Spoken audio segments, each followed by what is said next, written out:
Dado o play, percebemos Steve se mover quando disparamos nossas bindings. Mas Gabo, outro character controller 2D? A gente já tem vários tutoriais sobre isso na internet. E quando eu digo vários, Gabo, eu digo vários. Eu sei disso aí, calma. É que minha comunidade na Twitch surgiu com várias soluções para fazer um character controller muito bom.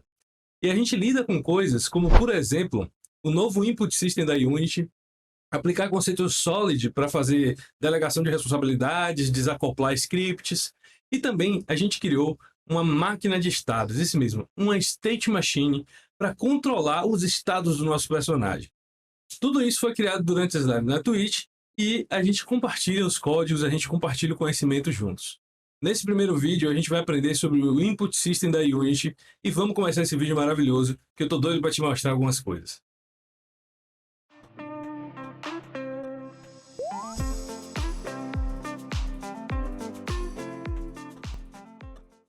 Para começarmos, eu já montei uma cena para a gente. Temos uma câmera principal e uma câmera virtual criada usando o Cinemachine associada a ela. Essa câmera virtual está definida para seguir o nosso querido Steve, que será o personagem da gente durante essa série. Me deixe saber nos comentários se seria interessante para você um tutorial sobre Cinemachine. Para compor o cenário, temos 3 camadas de background, um objeto com um colisor para confinar nossa câmera virtual, alguns itens que coloquei para fazer volume visual e um objeto com colisor para funcionar como chão e o Steve vai pisar. Todos os assets utilizados são do Brewlove e o link para a página na itch.io estará na descrição. Com o jogo funcionando, se mudarmos o posicionamento do Steve de lugar, um efeito parallax é aplicado no background. Para causar esse efeito, eu usei exatamente o mesmo script do nosso tutorial de parallax. Caso tenha interesse em aprender como fazer esse efeito, o link estará na descrição. A qualquer momento que quiser acesso ao projeto, fique à vontade para acessar nosso GitHub. O repositório é público e você tem acesso total aos scripts e assets de forma geral. Para instalar o Input System, basta acessar o menu Window, Package Manager, acessar os pacotes do registro da Unity, buscar por Input System e instalar o pacote. Após a importação do pacote, a Unity irá te avisar que é necessário reiniciar para que as alterações entrem em vigor e que o método de input antigo será desabilitado. Uma vez que a Unity tenha reiniciado, podemos começar a utilizar o Input System. Agora que já temos o Input System instalado, selecionamos Steve e adicionamos um novo componente do tipo Player Input. Note que esse componente recebe como parâmetro um mapa de ações. Portanto, vamos criar um na pasta que separamos para o Steve. Damos a ele o nome de Steve Actions. Ao abrirmos nosso Steve Actions, garantimos que a opção Autosave esteja marcada para que nossas alterações sejam salvas. A coluna da esquerda é onde definiremos nossos mapas de ação. A ideia é que diferentes momentos do jogo podem significar conjuntos de ações diferentes. Imagine que existe um conjunto de ações padrão para o personagem e esse vai ser o mapa mais amplamente utilizado durante o jogo. Mas podem existir situações diferentes. De repente, Steve pode estar debaixo d'água, ou quem sabe até mesmo montado num dragão. Veja bem, Steve, o domador de dragões. De repente, a gente pode utilizar um botão designado para a ação de atacar, mas a depender do mapeamento em vigor, ações diferentes serão disparadas. O mesmo botão pode fazer o Steve dar uma espadada, ou, se o Steve estiver montado no dragão, parar o dragão cuspir uma bola de fogo. Ok, durante essa série de Character Controller, não teremos tantas situações assim, e iremos nos ater apenas ao mapeamento padrão, mas criaremos os 3 mapas para que a gente possa aprender como utilizar e também fazer alterações neles. E pronto, aqui estão eles.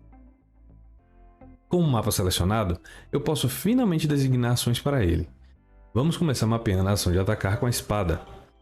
A gente já vai aprender mais sobre Actions, Interactions e processos. Mas por enquanto vamos entender como usar a ação que acabamos de criar. E para isso, eu vou adicionar ao Play Input do Steve o mapa de ações Steve Actions que criamos. Hora de criarmos um script para reger a entrada de dados que players executarão a fim de realizar ações com Steve.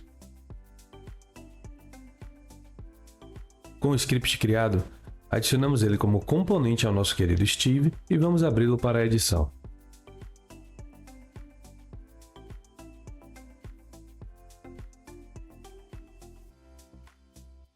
Não precisaremos dos métodos Start e Update agora. Note que importei o namespace Input System para ter acesso às suas funcionalidades e já criei um método público que será disparado toda vez que algo relacionado à nossa ação acontecer. Esse método atuará como o que chamamos de callback. Significa que alguma funcionalidade do sistema irá acessar nossa classe e executar o método toda vez que julgar necessário. E quando o fizer, passará como primeiro parâmetro um valor do tipo callbackContext, para que tenhamos informações sobre aquela ação. No playInput do Steve, vamos determinar o comportamento como Invoke Unit Events. Agora nós temos acesso às ações que mapeamos como eventos e diremos à Unity para disparar o método que criamos toda vez que identificar algo sobre aquela ação. Por fim, precisamos indicar o método para o playInput. Basta arrastar nosso script para o evento e selecionar nossa classe e método. Perfeito! Agora só precisamos definir quando a Unity irá disparar esse método, e para isso precisamos de bindings. Vamos dar uma olhada na ação Sword Attack. Sua propriedade Action tem um Action Type definido como Button. Isso quer dizer que a ação está associada a um botão. Outros Action Types possíveis são Value e Pass-Through. No caso de Value, haverá um valor associado à ação e lá no nosso script poderemos resgatar o valor. Veremos em breve como isso é feito. Pass-Through possui uma funcionalidade parecida com Value, mas Value faz distinção entre os dispositivos que estão sendo utilizados no jogo, enquanto Pass-Through irá enviar o valor para o método sempre. Deixa eu explicar isso melhor para você. Imagine que você está fazendo um jogo multiplayer local e cada player está utilizando um gamepad diferente. Os dois personagens possuem mapeamento igual, e por isso você utilizou o mesmo mapa de ações para ambos. Utilizando o Value, a Unity enviará a ação apenas para o personagem que está associado àquele gamepad. Outra característica do Value é que você consegue determinar um dispositivo principal para, por exemplo, um jogo single player, e ela só irá enviar para o personagem inputs que vierem daquele dispositivo, ignorando inputs de outros dispositivos conectados. Isso é chamado, no inglês, de Disambiguation, e podemos entender como desambiguação, remoção de duplicidade. Já Pass-Through enviará o valor para todos os objetos que estejam associados àquele mapa, não importando o gamepad associado. Isso pode ser muito útil para jogos que uma pessoa utilize múltiplos dispositivos para jogar. No caso da ação Sword Attack, manteremos o Action Type Button. Utilizaremos Value mais para frente. Agora vamos finalmente definir uma binding para a nossa Sword Attack. Expandindo a ação, podemos acessar suas bindings e, clicando em uma, acessamos suas propriedades. Para associar um botão à ação em questão, basta definirmos o path da binding. Podemos pesquisar por uma opção ou usar o Listen, que vai aguardar pressionarmos um botão em um dispositivo para nos mostrar o que foi reconhecido. Agora que eu já associei minha tecla E do teclado, vou utilizar um gamepad DualShock do PlayStation para associar um botão também. Note que ao pressionar quadrado, duas opções surgem. A primeira é uma opção genérica e todo gamepad que possuir o padrão de 4 botões no lado direito vai atender a essa condição. No caso, o botão quadrado é o botão que está na posição oeste. O triângulo, por exemplo, estaria na posição norte, e acho que já deu para entender a lógica. Nesse caso, se eu escolher o botão específico do PlayStation, outros gamepads não seriam reconhecidos. Por isso, para essa nossa série, optarei por utilizar as entradas genéricas. Dessa forma, qualquer gamepad que utilizarmos irá funcionar. Para remover uma bind, basta selecionar ela e apertar Delete. Para conseguirmos reconhecer os disparos do nosso método, adicionei uma instrução para aparecer no console quando ele for disparado. Veja o que acontece quando eu uso minha tecla E do teclado. E também quando eu pressiono o botão no gamepad. Maravilha! Nossas binds funcionam.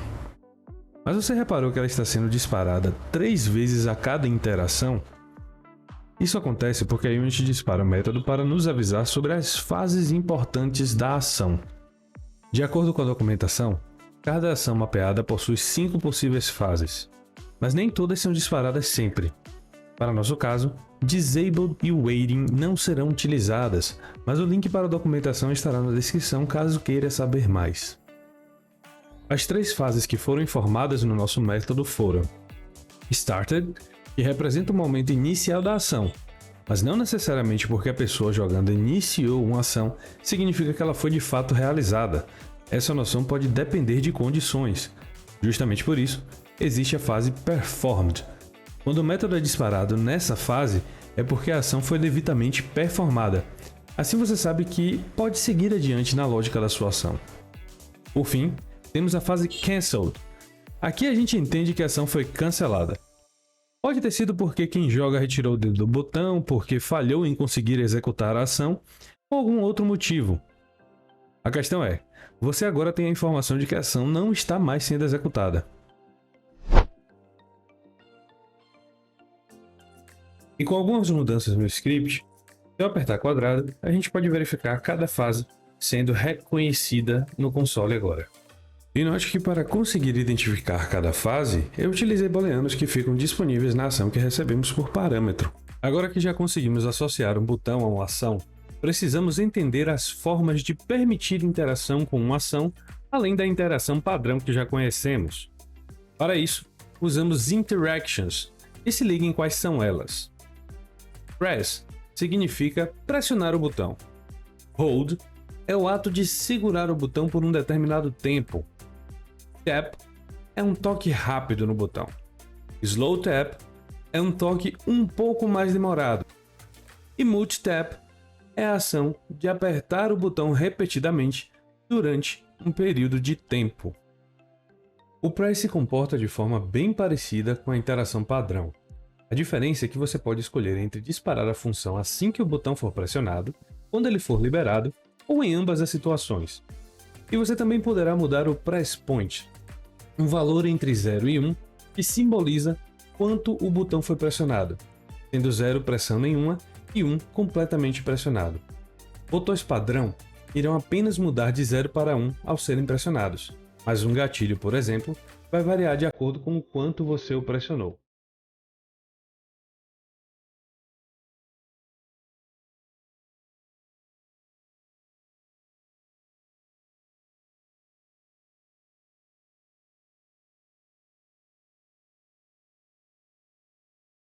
Para o hold, você deve definir o tempo em segundos que a pessoa jogando deve pressionar para que a ação seja disparada.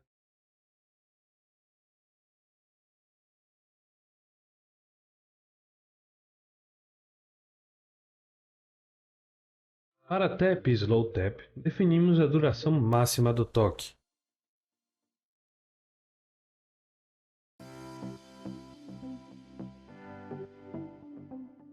Já no multitap, definimos a quantidade de vezes que o botão deve ser pressionado e a janela de tempo máxima entre um toque e outro. A ação é cancelada caso o tempo entre toques seja excedido.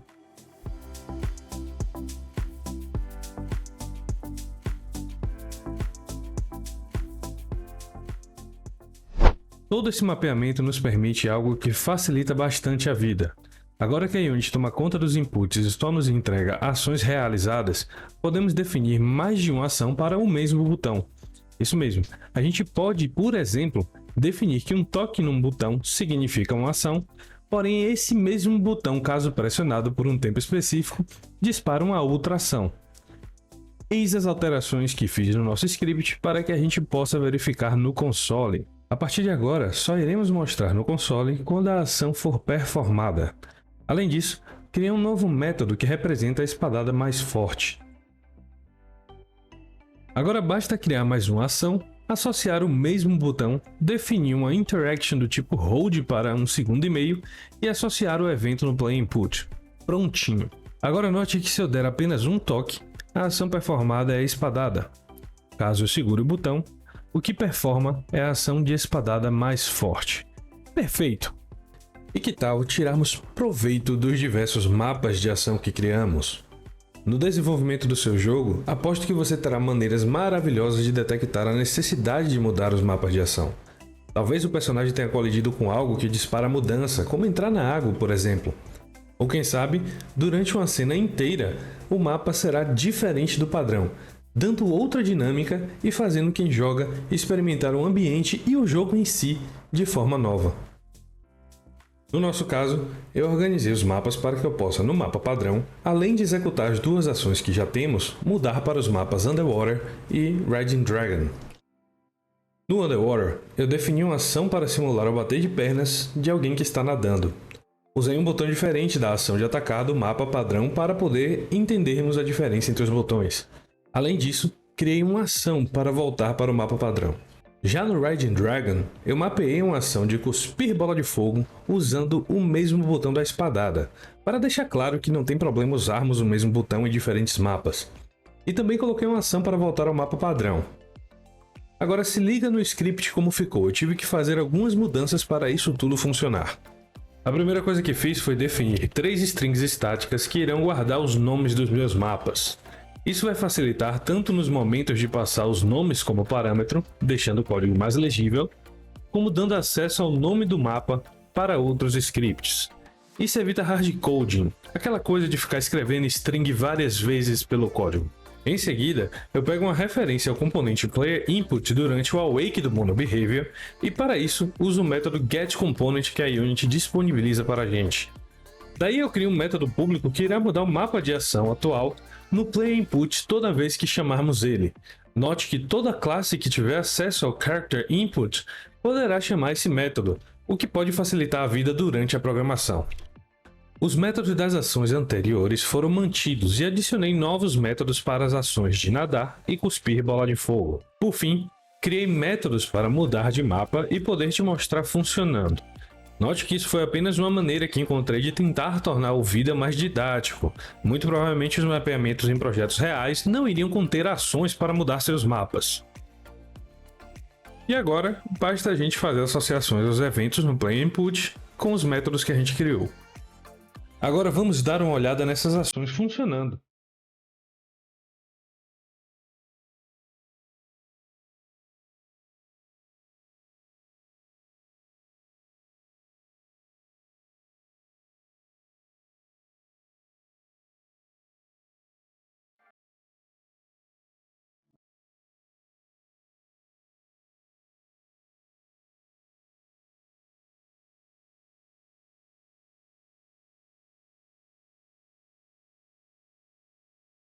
Agora, para os casos de inputs em que a gente precise operar seus valores, a exemplo da movimentação, podemos usar o ActionTypeValue. Para isso, criamos uma nova ação chamada Movement. Definimos seu ActionType para Value e escolhemos um ControlType. Diversos casos podem exigir diferentes tipos de valores, mas para movimentarmos Steve, precisaremos usar Vector2. Assim, a Unity vai nos fornecer valores para os eixos x e y, e nós poderemos identificar onde está ocorrendo o movimento. Por padrão, os valores são passados para nós normalizados, ou seja, entre 0 e 1, sendo 0 sem movimento algum e 1 em velocidade total. Coloquei na tela para você uma representação ilustrada do que cada vetor significa. No caso do D-pad do Gamepad, já temos uma opção de binding pronta. Perfeito! Mas e se quisermos associar um conjunto de teclas como WASD ou as setas do teclado? Fácil! A gente usa uma composição de teclas e a Unity já nos separa todas as opções de cima, baixo, esquerda e direita, para que possamos designar as bindings. E por fim, caso você queira utilizar também o stick do Gamepad, a Unity também nos dá uma opção de binding pronta. Obrigado, Unity! Se liga no método que criei em nosso script para que possamos avaliar a situação. Toda vez que ele for disparado, através do método readValue, resgataremos o valor. Note que precisamos informar o tipo de valor que o método irá retornar. Por fim, colocaremos no console os valores para que possamos visualizar. E para podermos testar, associamos a ação ao nosso método no PlayerInput. Agora vamos ao resultado.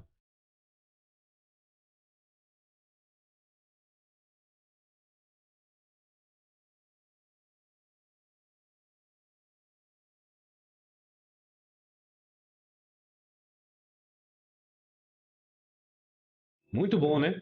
Mas você notou que usando o D-pad, ao segurar as diagonais, o valor passado foi algo um pouco maior do que 0.7? Pois é, do jeito que utilizaremos, vamos precisar que, caso exista a identificação de movimento nos eixos, os valores retornados sejam -1 ou 1. Vou adaptar meu código para tratar esses valores, se liga nisso. Criei em nossa classe uma propriedade para que possamos guardar o valor, e já inicializo ela com um vector_to 0. E também criei um acesso público apenas para pegar o valor em outro script caso seja necessário. A cada disparo do método, tratamos o valor usando uma operação ternária. Caso o valor absoluto seja maior do que 0, ou seja, tem movimento, passamos o sinal daquele valor do vetor. Isso irá guardar -1 caso o valor seja negativo e 1 caso seja positivo. Caso o valor absoluto não seja maior que 0, passamos 0, pois identificamos que não houve movimento naquele eixo. Agora a gente pode verificar que as diagonais retornam 1. Perfeito. Mas me deixa te alertar um possível problema. Ao tratar com sticks, existe a possibilidade de você querer precisão. Por isso que os valores passados por ele realmente navegam entre 0 e 1. No nosso caso, que estamos lidando com um side-scroller 2D, iremos ignorar os valores no eixo Y e isso irá funcionar muito bem. Mas imagine que você precisa de movimentação isométrica ou por algum motivo qualquer leva as diagonais em consideração. Bom, nesse caso, você vai precisar tratar o stick de forma diferente. Sugiro criar uma ação só para o movimento com stick e um método específico que irá tratar os valores passados via stick. Me deixe saber nos comentários se você acha interessante que eu explique para você como eu faria isso. E essa é a versão final do nosso método. Como queremos atualizar o valor sempre, não importa em que fase o método tenha sido disparado, nós sempre iremos atualizar o valor que vier associado àquela fase. E antes de usarmos nosso mapa para fazer o Steve se movimentar, vou explicar sobre processors, embora a gente não vá utilizar eles durante nosso tutorial. Um processor pode ser aplicado diretamente na ação, alterando todos os valores que qualquer binding traga para a ação, ou diretamente a uma bind, alterando só os valores daquela binding específica. Como o nome sugere, processos são artifícios para alterarmos o valor que será passado na ação antes de obtermos ele. Assim, a gente evita processar os valores nos scripts, como estamos fazendo. Mas no nosso caso, eu não achei um processo que coubesse para a nossa situação. Mas imagine que eu queira inverter os controles de movimentação ou multiplicar o valor por um número antes dele chegar no nosso método.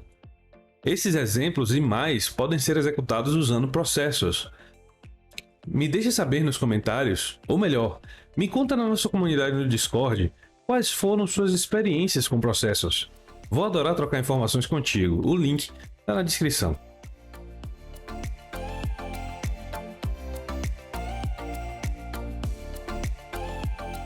Finalmente vamos ver algo acontecendo com o Steve. Para fazer ele se mover, precisamos criar um novo script, já que queremos organizar os códigos e evitar que tenhamos um código gigante que toma conta de tudo.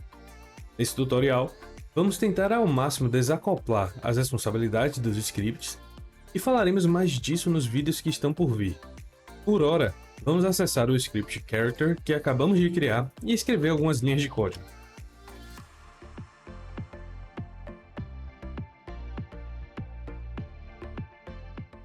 A primeira coisa que você vai notar é um campo serializável que eu criei a fim de podermos parametrizar a velocidade do Steve no editor da Unity.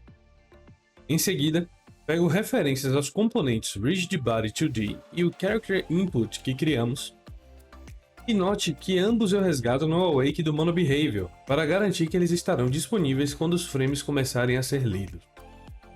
Por fim, uso FixedUpdate, que é o método do MonoBehavior que, a grosso modo, é destinado a fazermos alterações na física. Como vamos alterar a velocidade do RigidBody do Steve, é aqui que escrevemos o código. Perceba que o velocity do RigidBody2D recebe um vector_to. Passamos para ele um novo vector_to. Para o valor de x desse vector_to, passamos um input que resgatamos no nosso character input, multiplicado pelo nosso parâmetro speed. E no y, passamos qualquer que seja o valor atual do próprio velocity do y. Isso garante que a física seja mantida para o eixo vertical. Nos nossos próximos vídeos, iremos organizar melhor esses códigos. Por enquanto, nosso objetivo é só concluir que o nosso Character Input funciona. Falando nisso, bora fazer nosso querido Steve se mover?